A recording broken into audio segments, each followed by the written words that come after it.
Good evening, friends. We now have a very interesting session on complex distal and radius fractures. We all know that these distal and radius fractures are one of the commonest things that we see in practice.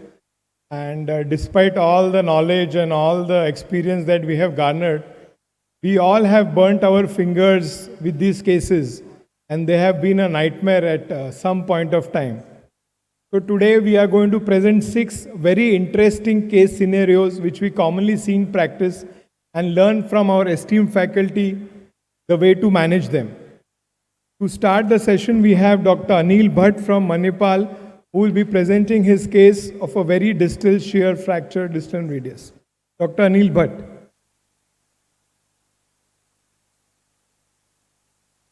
Thank you, Dr. Satish. This is a 22-year-old lady, our own echo technician working in our hospital, falls from a scooter and comes with this deformity and this swelling here, some abrasions, but it was not an open injury. There was no communication with the fracture site. These are our initial x-rays. You would see looks a little disturbing, especially if I look at the carpal bones, especially in the PA view there. And this was the lateral view. And I insisted for an oblique view because I wanted to see what was happening, especially at the radiocarpal joint. And you would see that that's a very small, tiny fragment there holding on to the carpus there, right? And this part is probably still intact here at this point here. And these were the CT scans. And again, this tiny fragment here. And the carpus is dorsally dislocated here. And you would see the intra-articular fragments here, along with a very major dorsal amount of comminution at this point. So there is dorsal comminution predominantly. There's a big, huge radial styloid chunk here. And there's also this free-floating, what we call as intra-articular fragments here. These were the CT scans. Any opinion from the panel? Dr. Harpal, would you like to comment on this?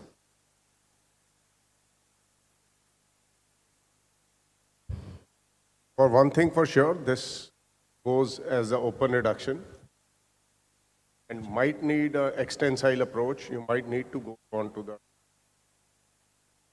lateral surface of the styloid and also on the volar, of course. And you'll have to elevate some intra-articular fragments, then fix it up. Okay. So your primary approach would be volar approach with an additional lateral approach? Okay.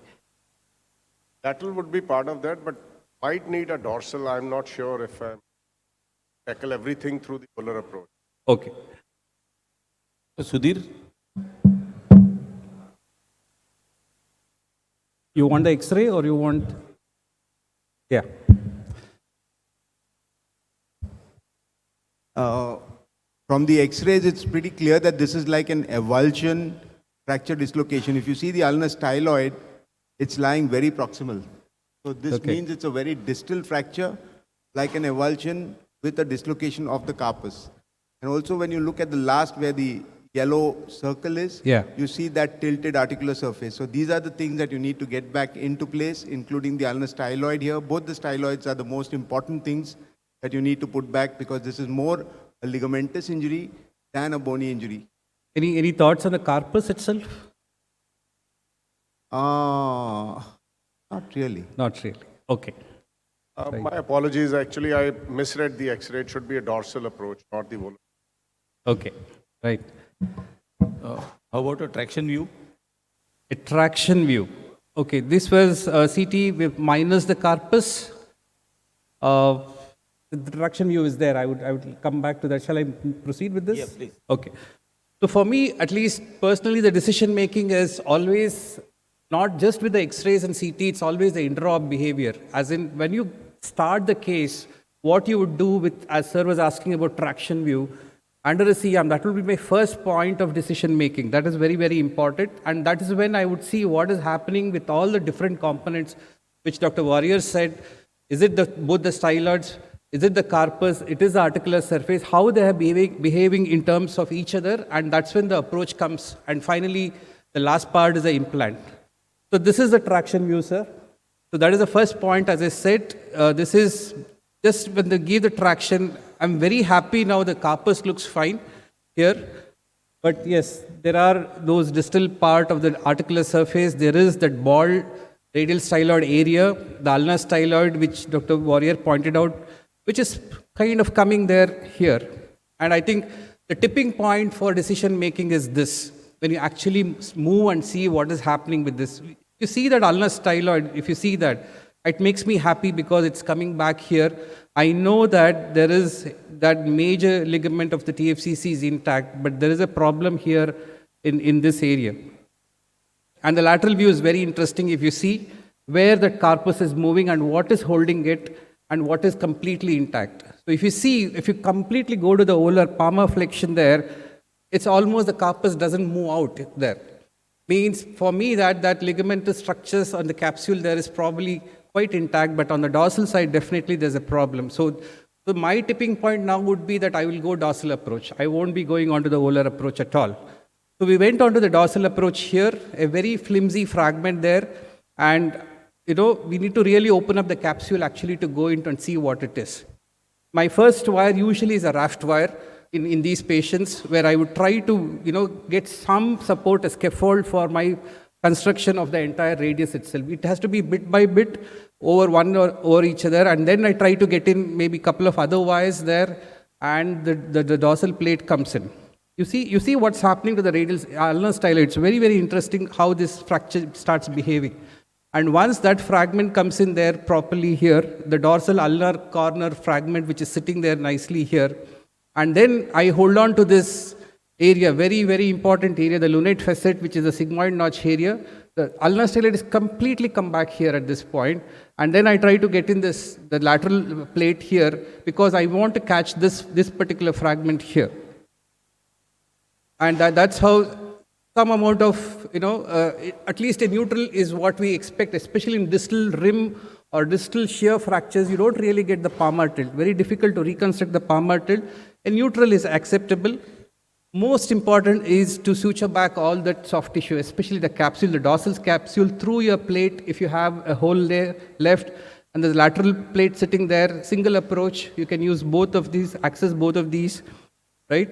And I still, at the end of, as any surgeon would, I want to sleep count, so I just still put those two K wires and came out at the end of it. Somehow it happens all the time. Okay, this is a 6 months follow-up here. Look at the articular surface. Look at the ulnar styloid, which is healed beautifully. There she is, 6 months, she's gone back to her work completely, right? She does her echo in our wards. Full range of pronation and supination there. So these are very distal fractures which can, and they're almost like dislocations. These are almost, this 2B is the radiocarpal dislocation here. Just one more minute. And there is an algorithm, but probably ours fell into this 2B where the dorsal plating was what is acquired. So very high energy distal shear fractures also behaves like radiocarpal dislocations for all practical purposes. And fractures are always basically soft tissue injuries with bony fragments. If you remember this particular photo and see the ligaments, and that's very, very important when you're treating this very shear fractures, distal fractures. Thank you so much. Thank you, Dr. Anil. That was an interesting case. Our next case, Dr. Sudhir, will show us a fragment, a die punch fragment fracture. Thanks, Satish. That was a difficult one. This promises not to be as difficult as that. This doesn't look very ominous, does it? So many of us would be tempted to treat this conservatively. Anyone on the panel would leave this in a plaster? No? Just because I'm presenting it? Maybe I left it in a plaster. No? Okay, that fragment is what all of us are worried about. Now, to make out whether this is volar or dorsal, you obviously would require a CT scan. So, opinions now. Anil?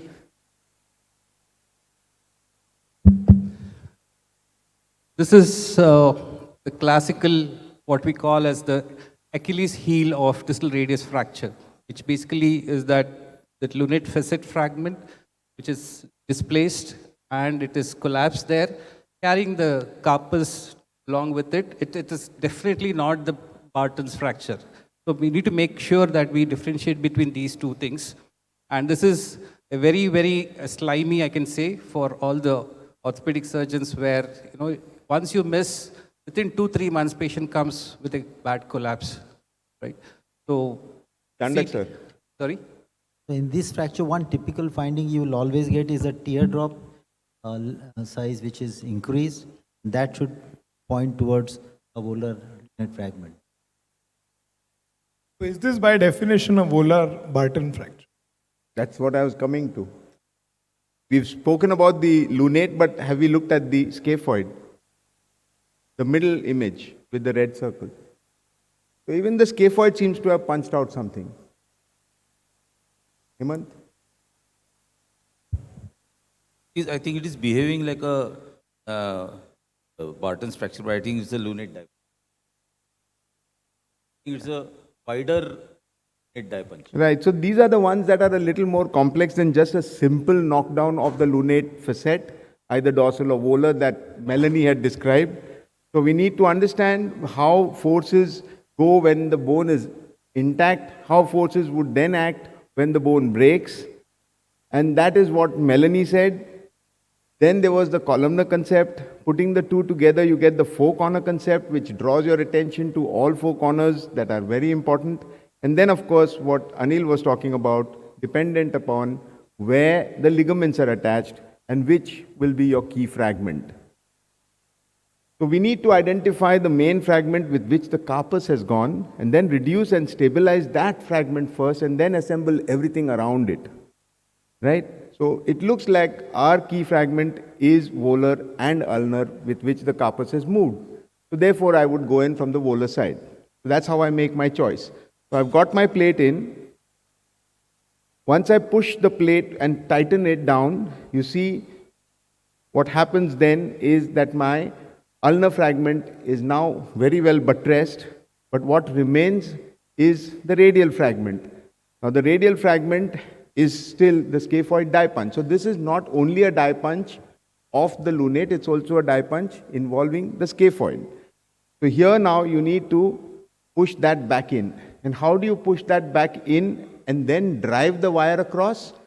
You see the mosquito forceps, that is the handle of the mosquito forceps that's tugging on the K wire to hold the position. So first I reduce it. Now I need to maintain that and yet rotate the K wire.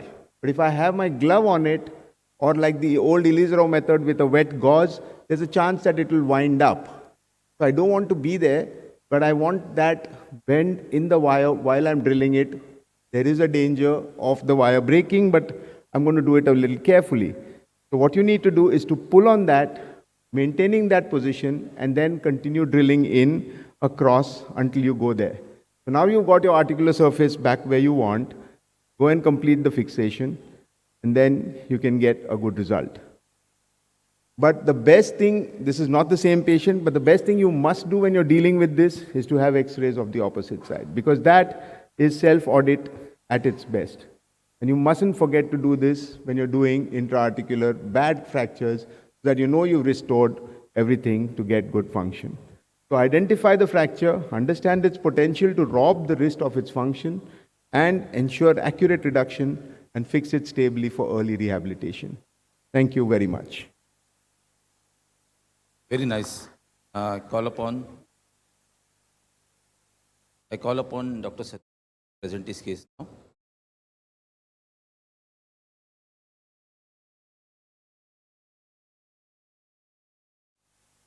So, thank you, Dr. Patankar, sir. This is a young boy, about 35, with this kind of a fracture. He was treated by giving a below elbow cast, and this was the X-ray at 2 weeks follow-up. The whole carpus had dislocated. There was a volar dislocation. Now, at this stage, the surgeon thought that he should go in and fix it. So he went down, he did a volar plating, he tried to capture all the fragments with the screws, the X-ray looked fine, and he immobilized. And at 3 weeks, this was the X-ray. The carpus had again dislocated volar buds. Now what?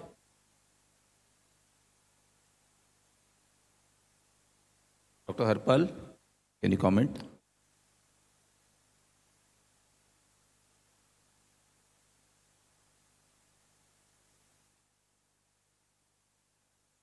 The first X-ray. Yeah. They have totally missed out on the, probably CT was not done, and they have totally missed out on the ulnar fragment as in the, that has dislocated. Can you go forward after the one next to the, yeah. You can see the fragment on the volar, the ulnar fragment is not reduced, and even on the lateral view, that's probably the fragment which is carrying the carpus. Yeah. Patankar, sir? I would do a CT What scan did at you this do stage. now? I would do a CT scan at this. Dr. Warrior? What would be your plan of management now?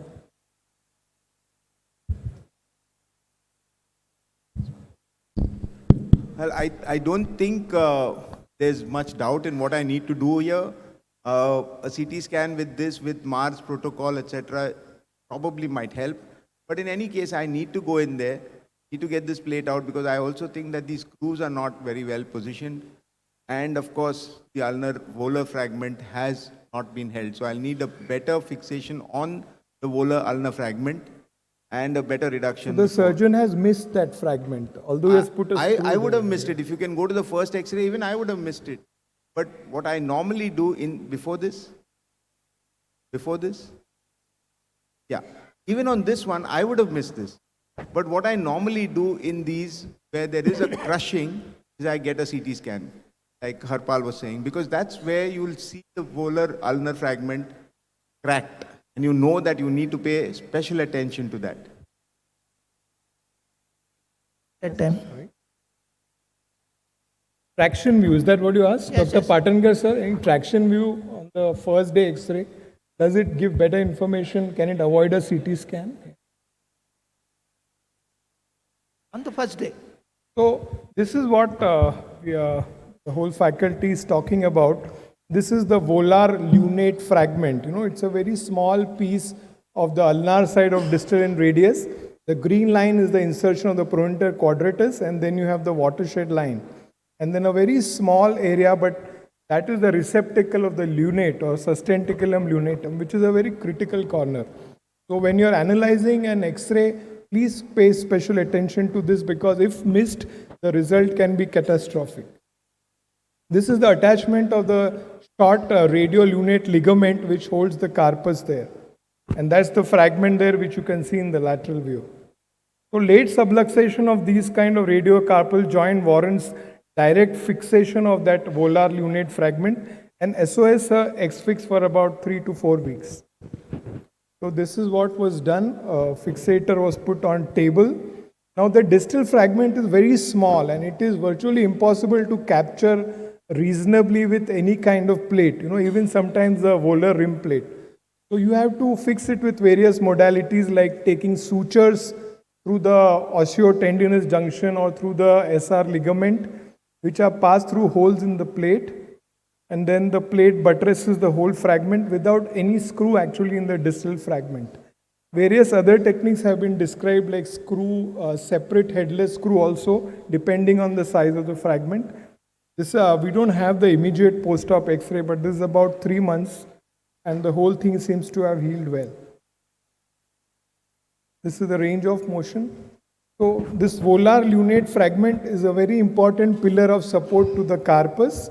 So whenever in doubt, please take a traction view or a CT scan and pay special attention. Smaller the fragments, more treacherous they are, more is the instability and the chances of late subluxation if not fixed. And the stable and secure fixation of the bony fragment with the radiolunate ligament is essential for stability.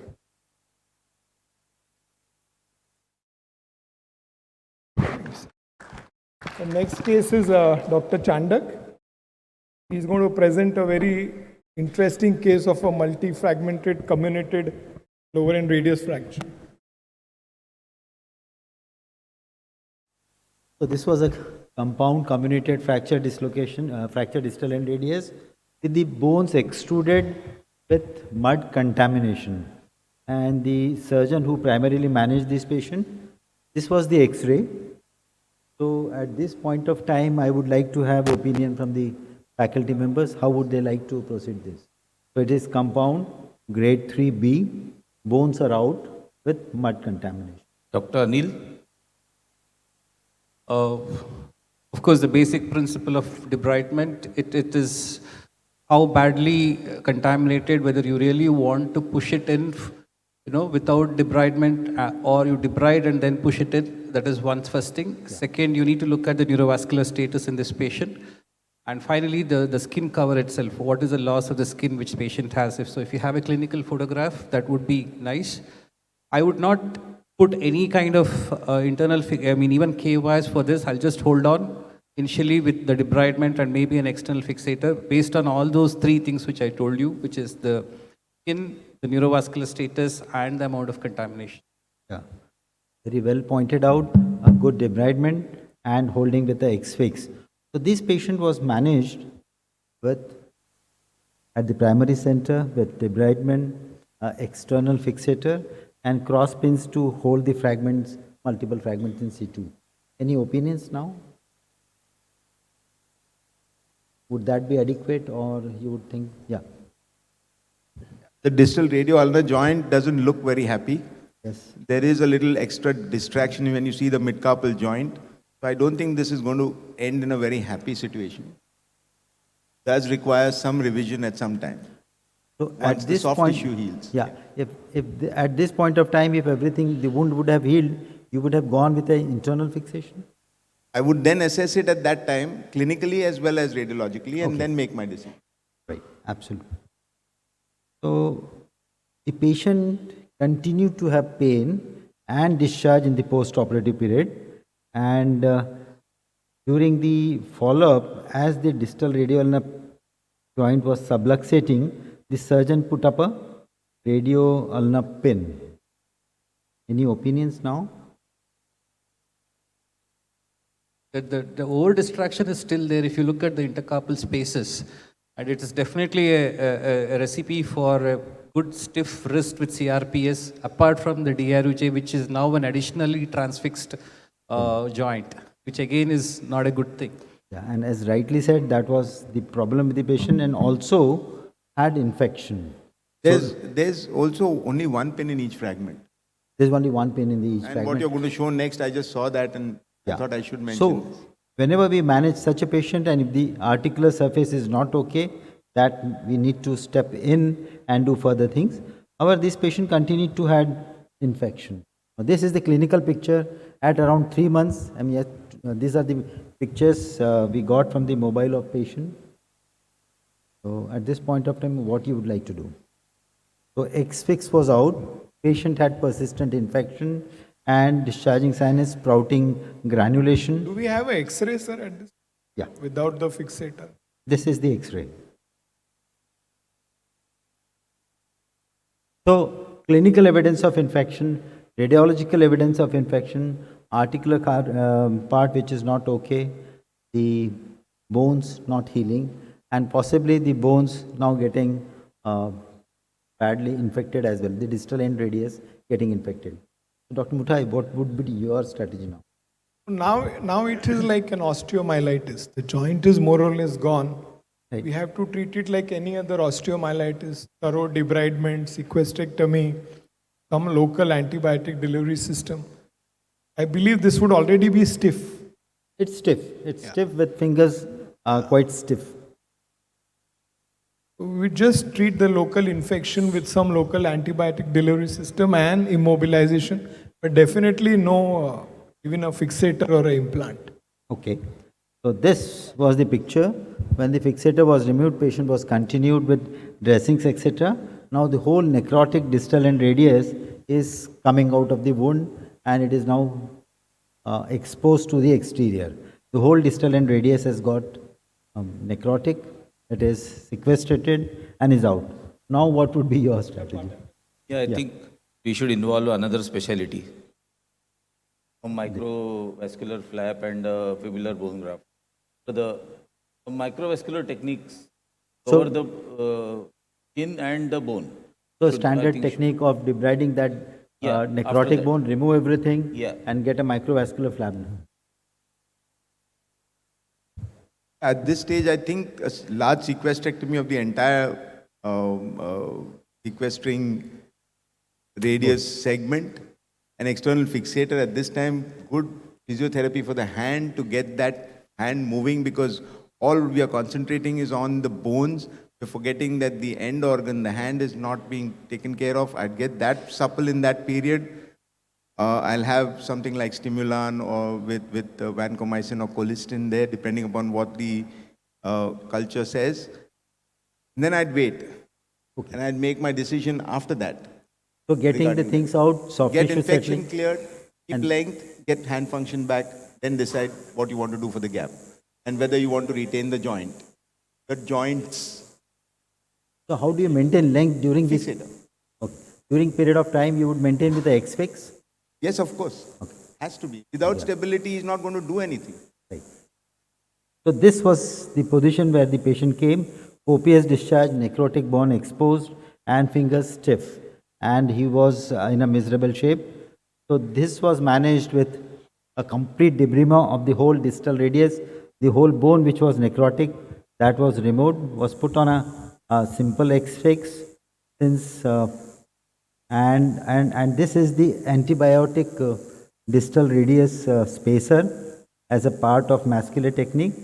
So what we usually call this technique as a spacer balun. So the cement with one of the KYs inside it into one proximal part and into a distal part. The distal radioulnar joint was clinically not infected. The radiocarpal joint was not infected. So that was managed with a spacer. Quickly, within 3 to 4 weeks, the whole thing settled down, soft tissues settled down. What are those multiple wires? Looks like sparks inside, Yeah. on the lateral view. So basically, these were the K wires which were holding the metacarpal, and 2 wires were there in the cement.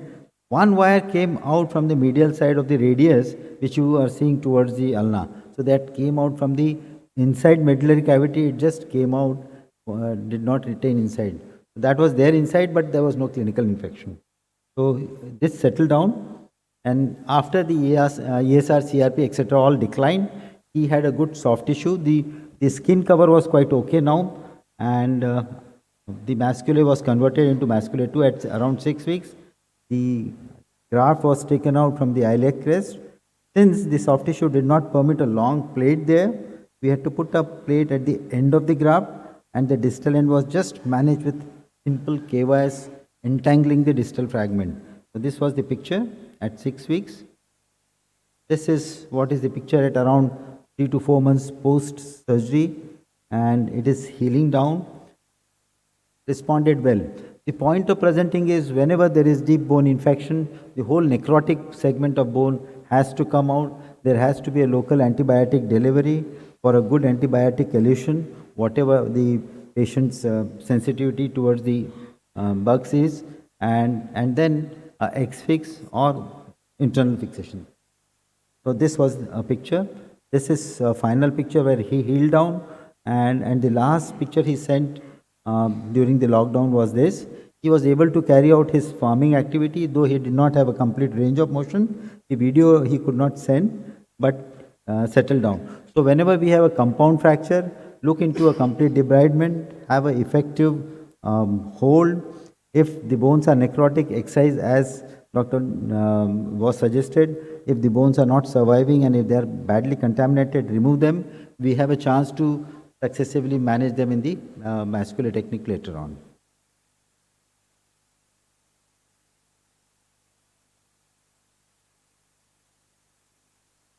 That was replaced with bone. So as you can see, so no, this was a iliac crest graft, and interestingly, the iliac crest of the opposite side fits radius very well. It makes the same shape, the opposite side rather than the same side. That fits very.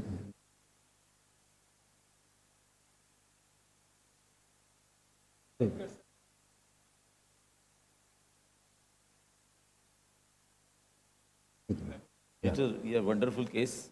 A Thank you tough so much. situation. Yeah. Call upon Dr. Harpal to present his case.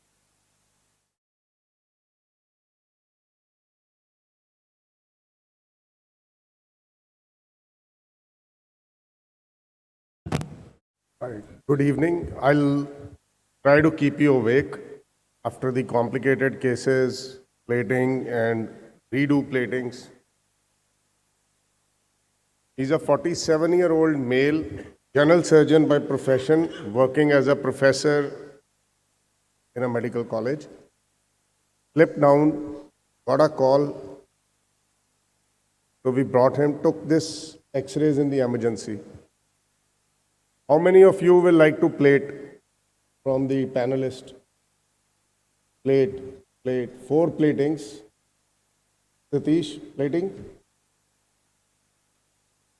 How many of you will like to plate him? Majority. So it's democracy, but not always. Again, like Dr. Anil said, we took the patient into the OR under anesthesia. When we stretched it out, we got 100% reduction.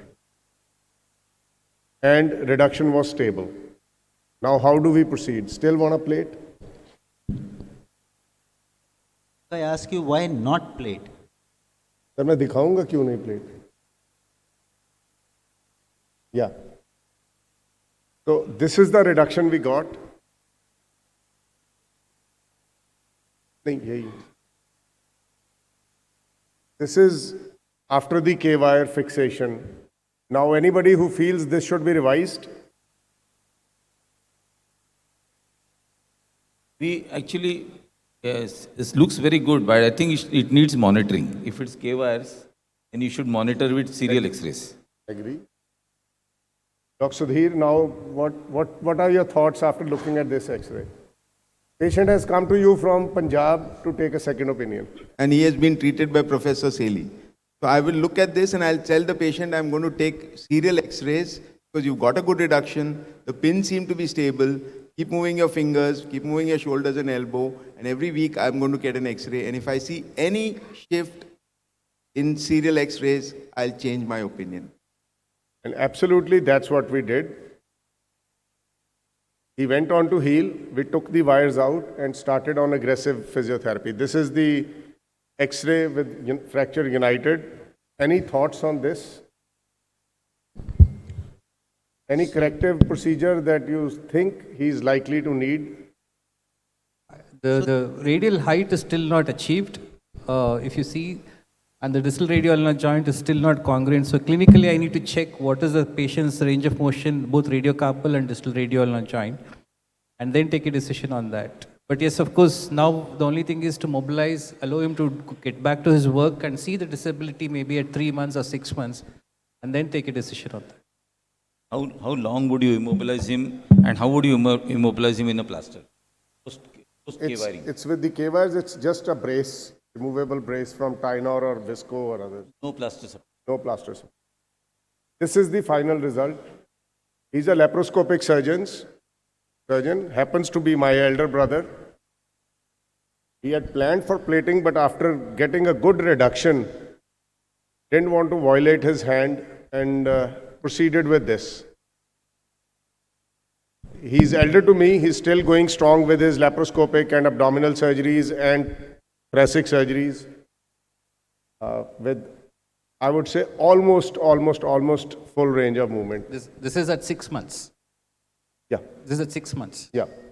So we need to wait and see No, what happens at 1 year. And this then- is 2012. Oh, this is an old one. Yeah. More than 10 years old. Since he's your brother, how frequently did you follow him up post-operatively? Every day? We live across the road from each other. And we work in the same hospital. We do clinic in the same place. Like he said, every week. I was going to the X-ray radiology with him, get an X-ray done to my satisfaction, with the elbow lift, elbow on the this thing and wrist lifted and that bang on laterals to be sure there's nothing going wrong.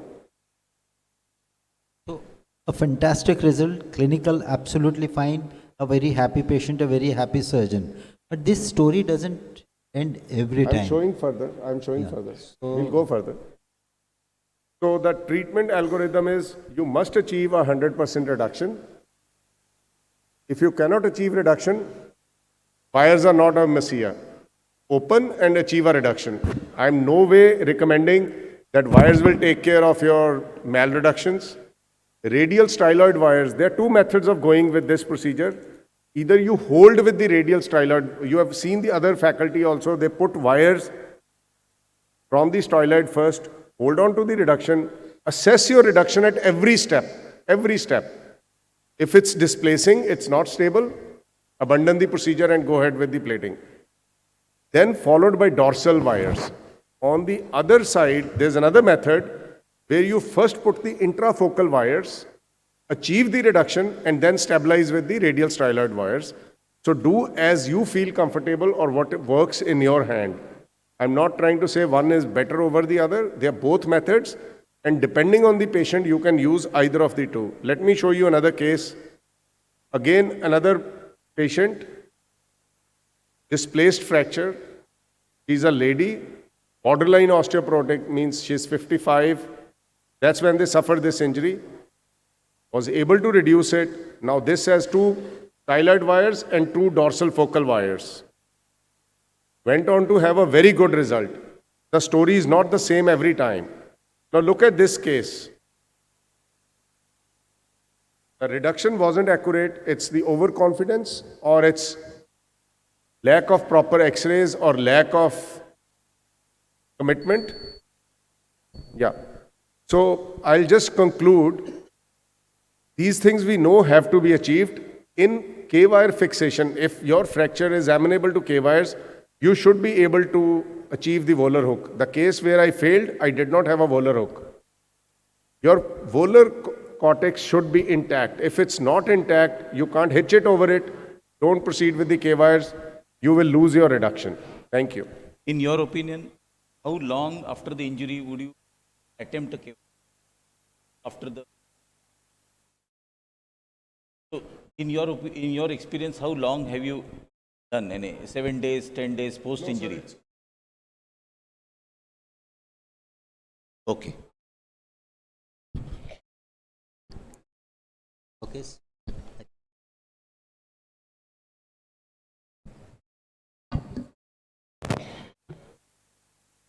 This was a case of a 57-year-old politician who presented to me after about, he was injured in 2015 with a comminuted extra-articular fracture. He was treated in Mumbai with these K-wires. The K-wires were removed after 2 months by another surgeon. And then he presented after 6 months with this fracture.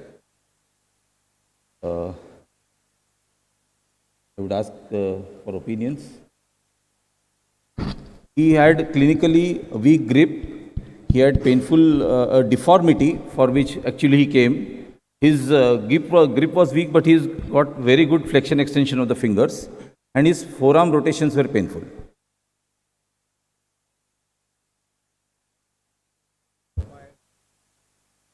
If the reduction is not good, I think 6 weeks is not enough. Can you go back on those x-rays?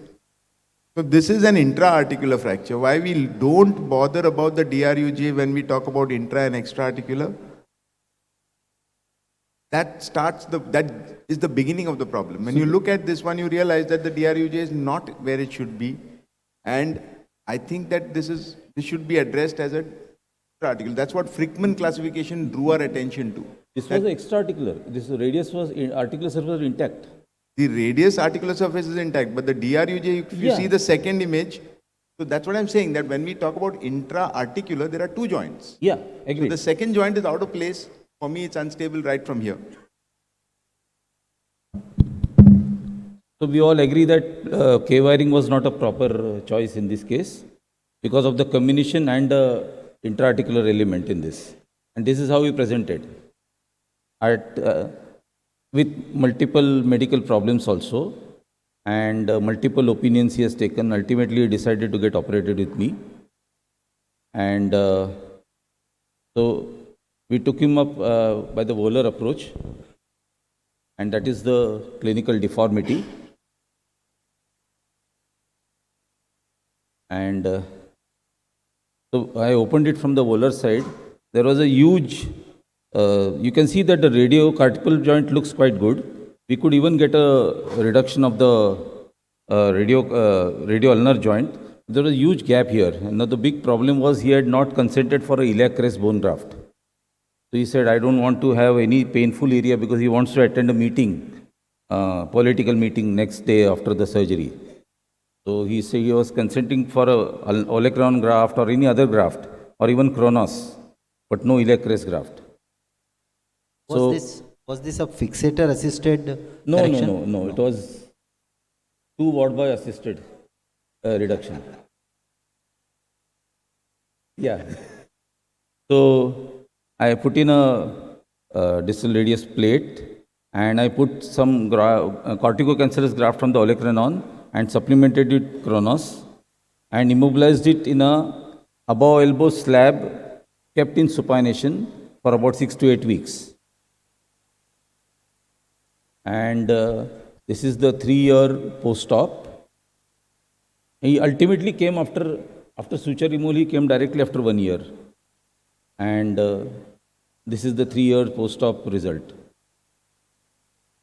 One point you pointed out was a very important point, that is keep him in supination after the surgery. That was a very important clue. Yeah, because I said as a bargain or barter for not permitting me iliac crest bone graft, I want to keep him in a above elbow slab for in supination. I would have kept it even if he had consented for iliac crest graft anyway.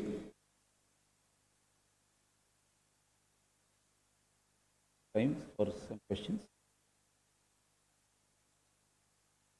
Yeah, we have got 2 minutes for questions from the audience. If I ask you a question, given a displaced Colles fracture, your first choice nowadays always would be plate, or you would still consider KYS in certain cases? No, my first choice now is a plate. Why that has changed over a period of years now? Because actually in elderly, or I look at the X-ray, if there is an element of comminution and if I feel that I cannot get the reduction of that volar beak or volar cortex, then I go in for plate. It did not be a variable angle plate, it did not be a imported plate, it did not be a costly plate. Provided a plate is of a good profile, the instrument systems are good, I would go in even for a local plate, but it has to be a plate. So the question, sir, is not about K-wire versus plate. Sometimes the question comes between a cast and a K-wire. I mean, that is more difficult for us because... Yes. So what is your choice, sir? When you have a undisplaced or a minimally displaced extraarticular fracture, when would you want to put a K-wire instead of a cast? If I have to give a cast, I would give a cast giving some overcorrection and an above elbow support. At least even if I treat it in the cast, I would definitely give an above elbow extension for 3 weeks so that I ensure that it doesn't slip. And I always have that consent for or preparedness or counseling for a plate ready. Oh, once in a week, definitely. With an X-ray, no C-arm images. Only X-ray taken personally, multiple views of X-rays, 3 to 4 views.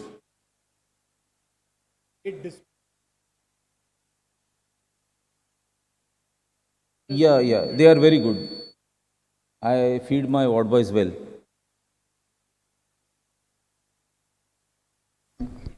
Yeah. So with this, this brings an end to this session. I hope you like the cases and I hope you have learned something. I wish to thank the esteemed faculty for sharing such wonderful cases and their experience. And I also want to thank our chairpersons for overseeing this session so beautifully. Thank you.